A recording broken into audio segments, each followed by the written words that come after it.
শুনানি পর্বে কমিশনের নির্দেশিকাকে ঠিক মতন মানা হচ্ছে না, কারণ এই প্রশ্ন এই মুহূর্তে উঠছে। ঘটনা যে সামনে আসছে, দুবার ব্রেন স্ট্রোকে আক্রান্ত মহিলা শুনানি কেন্দ্রে ডাক পেলেন। নকশালবাড়ির বিডিও অফিসে শুনানি কেন্দ্রের ছবি। 6 কিলোমিটার দূর থেকে এসেছেন অসুস্থ মালন সরকার। প্রতিনিধি পিকাই ঘোষ রয়েছেন আমাদের সঙ্গে। পিকাই, কি পরিস্থিতি?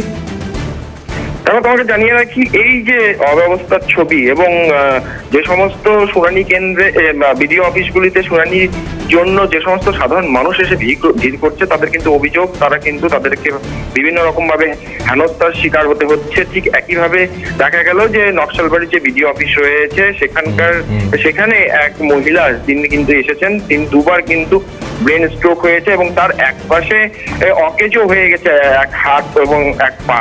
এরপরেও তাকে কিন্তু আনা হয়েছে হাতিঘিসা থেকে, এবং সে যখন এখানে আসেন দীর্ঘক্ষণ লাইনে দাঁড়িয়ে থাকার পর তার কিন্তু শুনানি হয়। তিনি কিন্তু অভিযোগ করছেন যে বিএলওকে এর আগেও কিন্তু বলা হয়েছিল যে তার এই শারীরিকভাবে তিনি অসুবিধায় রয়েছেন। বিএলওকে বলার পরেও কিন্তু বিএলও কোনো রকম তার কথা শুনেনি, এমনটাও কিন্তু তিনি অভিযোগ করছেন। তার পাশাপাশি তিনি আরো জানান যে সমস্ত অসুস্থ ব্যক্তি বা মহিলা যারা রয়েছে তাদের বোঝা যাচ্ছে। পিকাই, ধন্যবাদ তোমাকে। আপনাদের শোনাবো ওই অসুস্থ মহিলা যাকে এই মুহূর্তে এই শুনানিতে ডাকা হয়েছে, যে ঘটনা ঘিরে চাঞ্চল্য ছড়ায়, তিনি কি বলছেন এবং তার ছেলে তার কি প্রতিক্রিয়া। আমার স্ট্রোক হয়েছিল, ব্রেন স্ট্রোক। কয়বার স্ট্রোক হয়েছিল? 2 বার। এখন কেমন আছেন? এখন একটু অল্প করে সুস্থ আছি। আপনাকে কি ডেকেছিল আজকে হিয়ারিং এ? ডাকছে।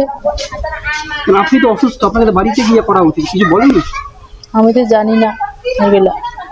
আপনি কি বিএলওকে বলেছিলেন? বেলেকে বলছি তো, আমার ছেলে আমাকে বলছে আমাকে বলে যাইতেই হবে। অসুবিধা তো হচ্ছে। হাঁটাচলা করা অসুবিধা হচ্ছে না? হ্যাঁ, বাড়িতে গেলে তো সুবিধা হইতো।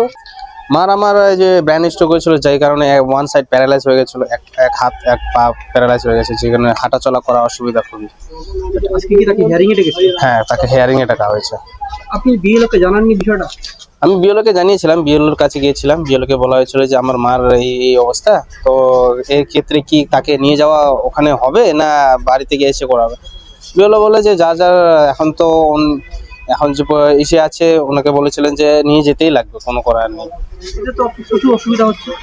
এখন অসুবিধা তো হচ্ছে, কিন্তু আমাদের তো এটা হেয়ারিংটাও তো করতে লাগে, যেহেতু আমাদের পরে এটা দরকার আছে আমাদের।